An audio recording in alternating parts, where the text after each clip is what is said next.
On the horizon, Langeoog comes into view.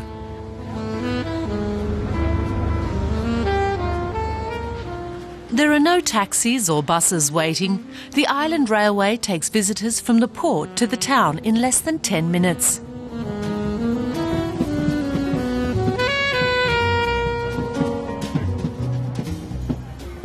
Everything can be reached from here, but only on foot or by bicycle. In the tourist season, it can get crowded.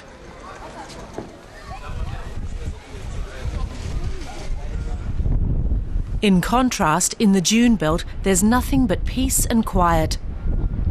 Like all the East Frisian islands, Langeoog has a wild and a gentle side. Wind-swept beaches face the side open to the North Sea. On the side facing the mainland are the tidal mudflats of the Wadden Sea.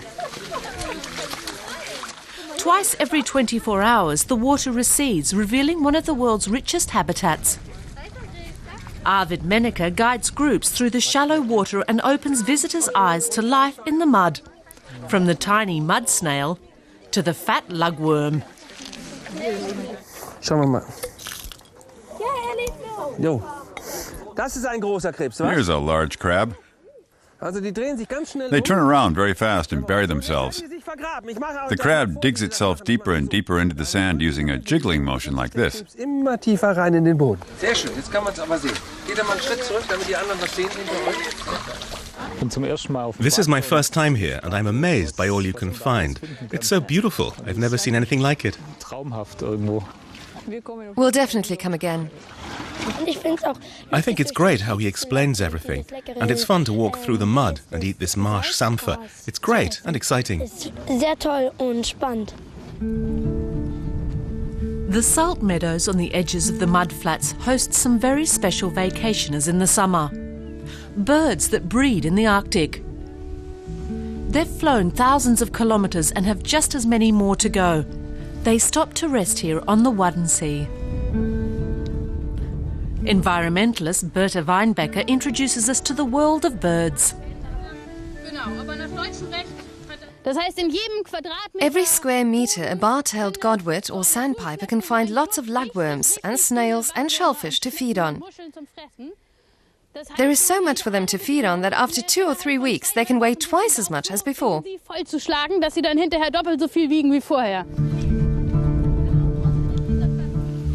Where there's plenty to eat, youngsters do well.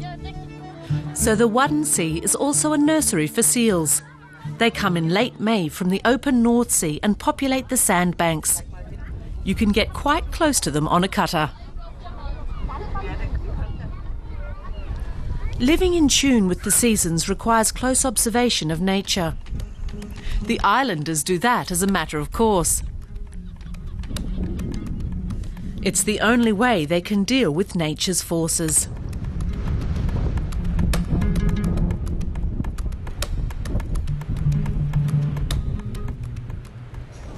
On neighbouring Spiekeroog, the village centre still exudes Frisian charm. No fashionable frills, just plain white verandas and green-painted fences.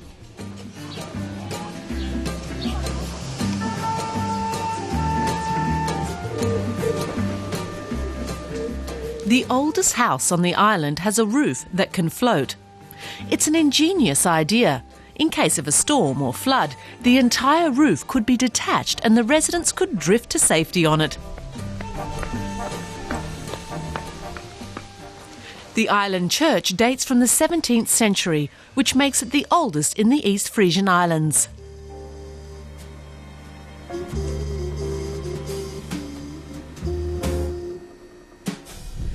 If you want to explore Spiekeroog, it's best to be a good walker. Even bicycles are frowned on here. To keep the wind from blowing the dunes away, the islanders have been planting beach grass on them since the 17th century. Behind the green dunes are 15 kilometres of white sandy beaches. The old tram takes you to those in the west, using 1 horsepower. Incidentally named Molly.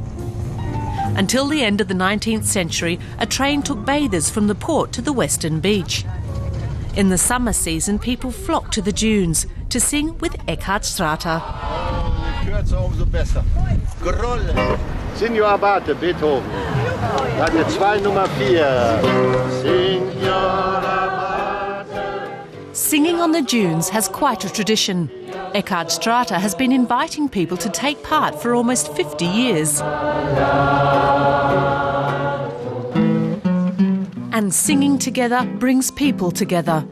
Newcomers and those who have vacationed on Spiekeroog for years.